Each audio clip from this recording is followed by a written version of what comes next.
Tengo un alambre de hierro.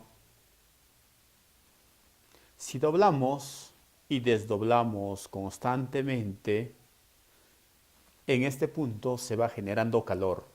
Entonces, podemos definir que el trabajo genera calor. De forma inversa, ¿se podrá con el calor generar trabajo? Y es la termodinámica que tiene que responder a esas interrogantes. Veamos.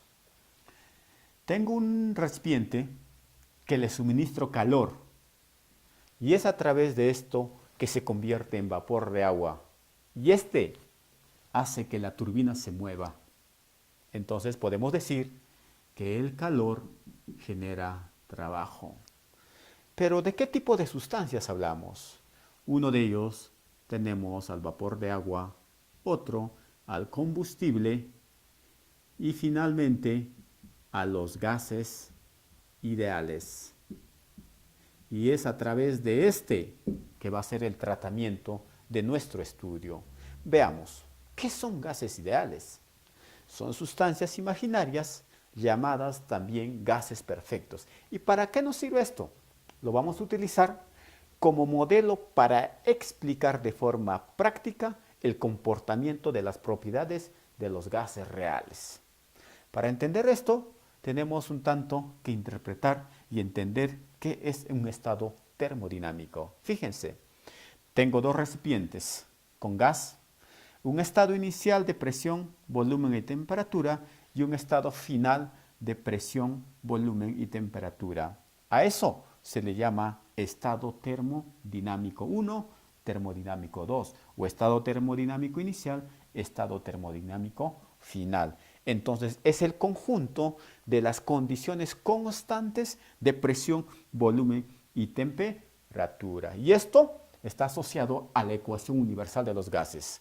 Presión por volumen es igual al número de moles por la constante universal de los gases por la temperatura. Despejando, tenemos a la presión por volumen entre la temperatura es igual al número de moles por la constante universal de los gases.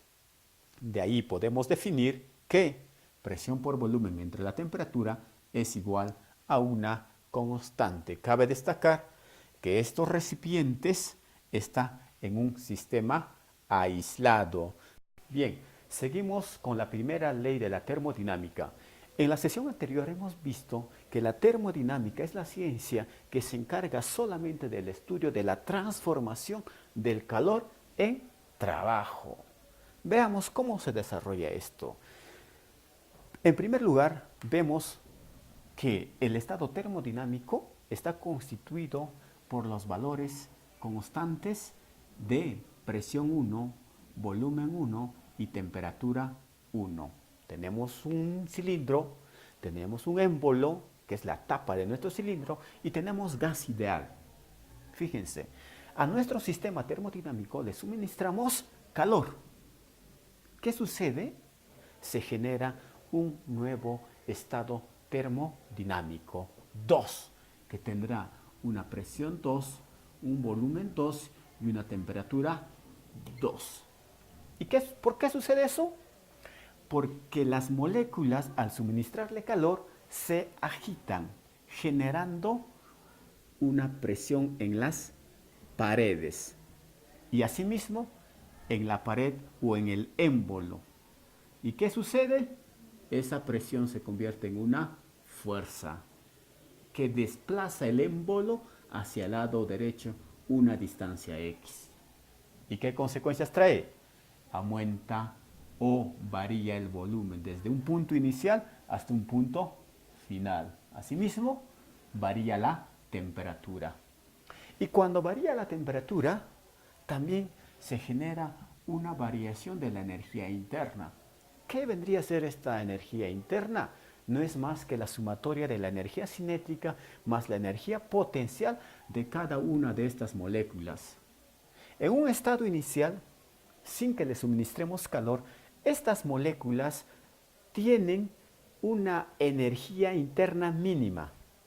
Si le suministramos calor, tienen una mayor energía interna. Y esto hace que sus moléculas se desplacen a mayores velocidades. Por consecuencia, aumenta la energía interna. Entonces, ¿qué podemos decir de la primera ley de la termodinámica? Que el calor suministrado al sistema va a ser igual a la variación de la energía interna más el trabajo desarrollado. Entonces, nuestra expresión sería Q es igual a la variación de la energía interna más W, que representa al trabajo. Fíjense, donde las unidades serían lo siguiente: calor en joules, variación de la energía interna en joules y el trabajo también en joules. ¿Qué consideraciones debemos tener en cuenta para desarrollar problemas de este tipo? Si el calor es entregado al sistema, como en este caso en el ejemplo, el calor es positivo. Si el calor es liberado, será negativo. ¿Pero cómo así?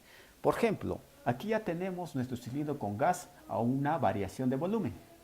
Si a este sistema 2 o a este estado termodinámico 2 le dejamos 2 o 3 días, se libera calor, se enfría, entonces el calor será negativo.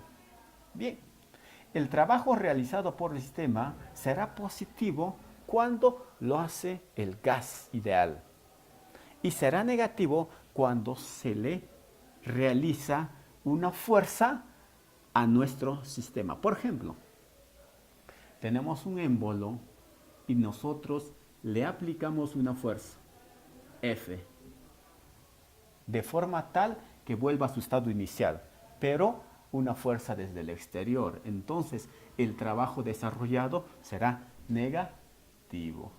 Asimismo, la variación de la energía interna será positivo si aumenta su temperatura y la variación de la energía interna será negativo si disminuye la temperatura. Ahora veamos cómo aplicamos los conceptos de la termodinámica en el desarrollo de nuestros problemas. Veamos.